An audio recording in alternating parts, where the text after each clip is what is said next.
Okay, what we're going to look at now is how to group and ungroup objects. One of the things, let's look at some clip art here. When you look at clip art essentially is just made up of a bunch of grouped objects. So you can see there's just different pieces, and then they're all pulled together and grouped together, and then you have this vector-based image. And what's nice with the vector-based image is that you can scale it or move it around, and it maintains its image quality. So in this case, we have this ungrouped clip art. I'm going to group it. So I'm just going to drag over it so I have everything selected. I'm going to hit Control G because I'm in PowerPoint 2007. If you're in PowerPoint 2003 and you want to group everything with the clip art or with your keyboard, just Control Shift G. So now I've got everything grouped together, and I can scale that and move it around. As you can see, the image quality remains the same, and everything is in its right aspect ratio. So what you want to do when you're working in PowerPoint is, let's say you have a bunch of objects. I'll make a bunch of objects here. So you've got a bunch of objects and you're working with these. You could just create groups. So you could create, you've got all these objects here, but you could create a orange circle group. So you could group it, and now all your orange circles are together, so you don't have to worry about accidentally moving them. And then you can create an or blue triangle group here, and then all your blue triangles are together. And then you can group all those together. So now you have a single group, but if you want just your blue triangles, you can actually work with just the blue triangles by separating them and not messing up your orange triangles. So when I'm working in PowerPoint and I start to build things on the screen, I just slowly start to group them together where it makes sense. Another way that grouping really works well is, say you have, and this is something I run into a lot, I want to create, I don't know, let's say 20 evenly spaced boxes.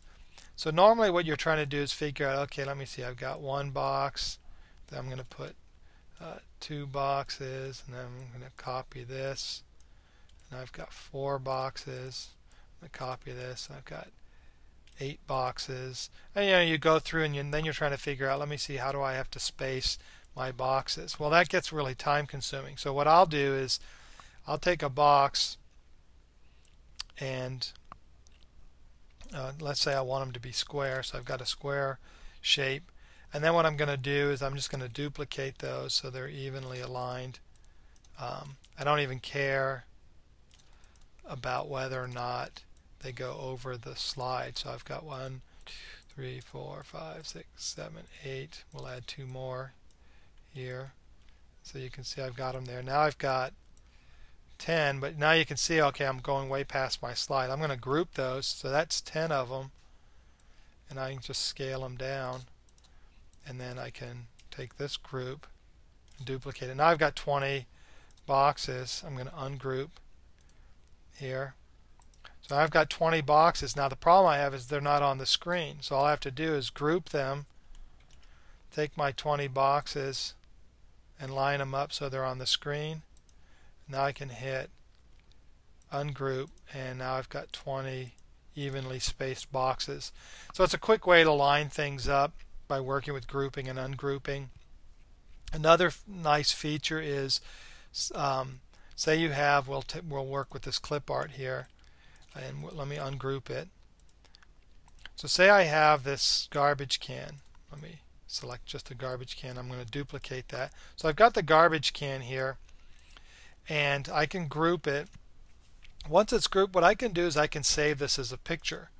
So I can right click, save as picture, and in this case I have a number of picture options. I'm just going to save it as a JPEG. So I've got garbage, and that's my JPEG. Now I can go insert picture, got my garbage JPEG, and there it is. When I scale it though, it's just a picture file.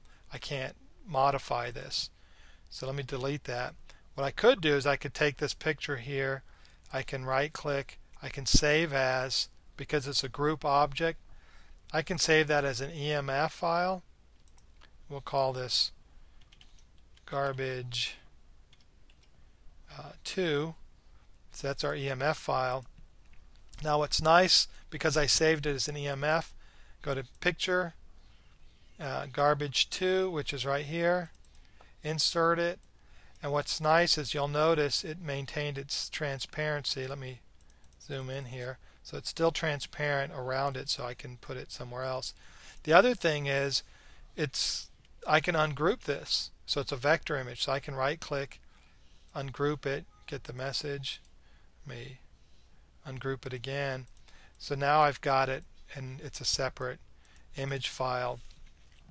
I can modify that. So what I've been doing is slowly, as I've been working, is saving characters or saving objects. Like this case, I can save this garbage can. I've got a library that I've just been building over the last few years, where I've got different objects that I've copied or grouped together and saved, and then if in case I want to use them, I can use them in other courses. I would share that with you, but I can't because those are licensed images. So as long as I'm using them for myself, I can do that, but I don't have the permission to do all that and then give those away. Although you can get in the habit of doing that as you do your grouping and ungrouping and then saving your images as vector images.